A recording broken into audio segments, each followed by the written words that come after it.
जय हिंद दोस्तों, आपका स्वागत है हमारे चैनल लो भाई आशु में। तो आज से मैं रेगुलर आऊँगा, इतने दिन से वीडियो नहीं बनाई थी तो रेगुलर आएंगे। तो सबसे पहले आज का टॉपिक बहुत इम्पोर्टेंट है दोस्तों। आपने देखा होगा कि आजकल मेंटेनेंस के जो केस है, डिवोर्स के केस है, डीवी के केस है, 498 है, 125 CRPC है, इनका एक चलन और एक दौर आ चुका है।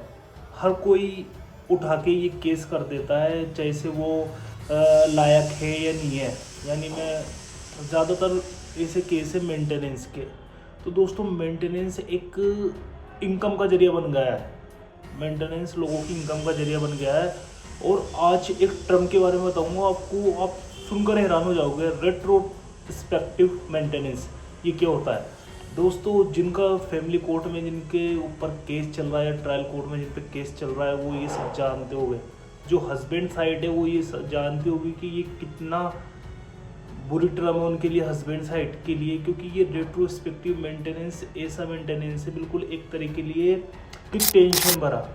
आज की वीडियो में हम इसको अच्छे से जानेंगे, तो आपको समझना जरूरी है अगर आपका कोई मेंटेनेंस का केस चल रहा है और इससे कैसे बचा जाए, ये भी हम इस वीडियो में बात करेंगे इसके ऊपर भी। तो सबसे पहले आप हमारे चैनल को सब्सक्राइब करें। दोस्तों रेट्रोस्पेक्टिव मेंटेनेंस क्या होता है? जैसे किसी वाइफ ने आप पे केस फाइल करा, मतलब एक वाइफ ने अपने हस्बैंड पे फाइल करा, 1 जनवरी 2022 को केस फाइल करा मेंटेनेंस के लिए। अब इस जो केस का जो ऑर्डर आया, 3 साल लग गए इसको चलते चलते इस केस को, और ऑर्डर आया 70 मतलब है ना 25,000 का, जैसे 30,000 का, और कुछ मेंटेनेंस बांध दिया ऑर्डर में, यानी मतलब फाइनल ऑर्डर में इतना। 3 साल बाद 2022 से केस फाइल करा था वाइफ ने, और 25 में इसका ऑर्डर आ गया, 25 या 20,000 बांध दिए और वाइफ को देने के लिए हस्बैंड पर कोर्ट ने। तो वो जो 25,000 है ना, 25,000 वो जब से देने पड़ेंगे आपको, जब से केस फाइल हुआ था, यानी 1 जनवरी का भी जोड़ के वो पूरा एक साथ देना पड़ेगा। वो जो ऑर्डर हुआ है जब से तो देने ही पड़ेंगे। और जो 3 सालों के हिसाब से 25,000 करके आपको इसमें कितने महीने हो गए वो सारा करना पड़ेगा। यानी अगर 25,000 से 3 साल का लगा है तो करीब 5-6 लाख से ऊपर जा रहा है ये अमाउंट, तो ये भी देना पड़ेगा। अब देखो दोस्तों, एक साथ इतना ज़्यादा पैसा एक आदमी कैसे देगा?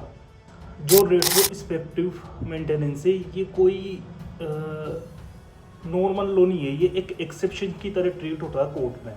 यानी एक्सेप्शन की तरह, यानी आप समझिए इस तरह से कि जैसे वाइफ है, अगर ये किन कब कोर्ट अलाउ करती है, ये कोई नॉर्मल मेंटेनेंस नहीं है। नॉर्मल मेंटेनेंस होता है जो ऑर्डर की डेट से लागू हो, और रेट्रोस्पेक्टिव मेंटेनेंस होता है जो एप्लीकेशन जब फाइल करी थी वाइफ ने, जब से देना पड़े, तो उसको बोलते हैं ऑर्डर से हुआ मेंटेनेंस नॉर्मल मेंटेनेंस, और एप्लीकेशन फाइल करा हुआ रेट्रोस्पेक्टिव मेंटेनेंस। इसके सर्कमस्टेंसेस ये होते हैं इस रेट्रोस्पेक्टिव मेंटेनेंस को बहाने के कोर्ट कब डिसाइड करती है, जब इसमें क्या होता है, जब वाइफ बहुत ज़्यादा डिस्ट्रेस हो, मतलब वाइफ बिल्कुल वीक हो, उसके पास कुछ साधन नहीं है, सोर्स ऑफ इनकम नहीं है बिल्कुल भी, उसका गुजारा भत्ता बिल्कुल भी नहीं चल रहा, और वो मतलब उसको केस भी उधार मांग के लड़ना पड़ रहा हो, जैसे फाइल करना हो तो ये हो, या उसके पास कोई इनकम ना हो, और बिल्कुल ही जो डिले हो रहा है कोर्ट में एप्लीकेशन, जो एडजर्नमेंट हो रही है, आगे बढ़ रही है डेटें, ये जो चीज़ें हो रही है वो हस्बैंड की वजह से डिले हो रहा हो, मामला बार बार कोर्ट में, और क्लियर रीज़न लिखा हो। देखो दोस्तों, इस चीज़ में ना एक चीज़ है, रेट्रोस्पेक्टिव मेंटेनेंस में एक बहुत महत्वपूर्ण चीज़ है। अगर ये नहीं हुआ तो ये एरर ऑफ लॉ मानते हैं रेट्रोस्पेक्टिव मेंटेनेंस को। वो क्या है?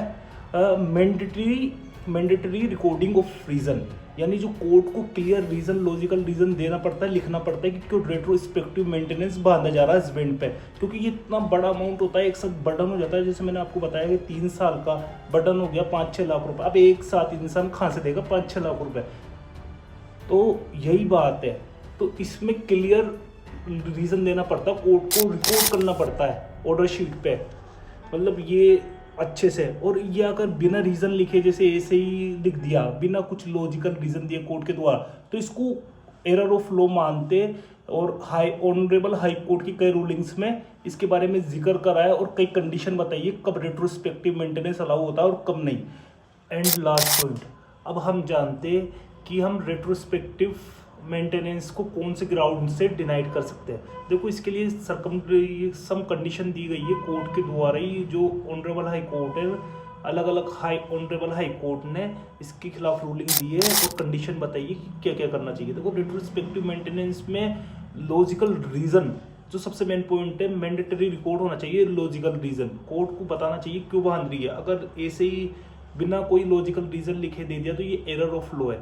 और सेकंड, अगर वाइफ अपना, जैसे मैंने बताया कि वाइफ की बहुत कम इनकम हो तो जब ये कोर्ट अलाउ करती है, अगर कोर्ट वाइफ अपनी इनकम छुपा रही है, अपनी इनकम को छुपा रही है, तो ये भी गलत है, जब भी अलाउ नहीं होगा।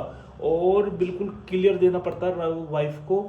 तो ये चीज़ है कि रेट्रोस्पेक्टिव मेंटेनेंस एप्लीकेशन की डेट से जो मेंटेनेंस अलाउ करती है कोर्ट, उसको रेट्रोस्पेक्टिव मेंटेनेंस बोलते हैं। और नॉर्मल मेंटेनेंस होता है वो जब ऑर्डर फाइनल जो जजमेंट होता है फैमिली कोर्ट के लोअर कोर्ट की तरफ से और मेंटेनेंस का, उसको नॉर्मल मेंटेनेंस बोलते हैं। एप्लीकेशन की डेट से फाइल हुआ मेंटेनेंस रेट्रोस्पेक्टिव मेंटेनेंस होता है। तो दोस्तों आपको आज की वीडियो कैसी लगी, हमारे चैनल से जुड़ी रहिए और मिलते हैं नेक्स्ट वीडियो में। जय हिंद।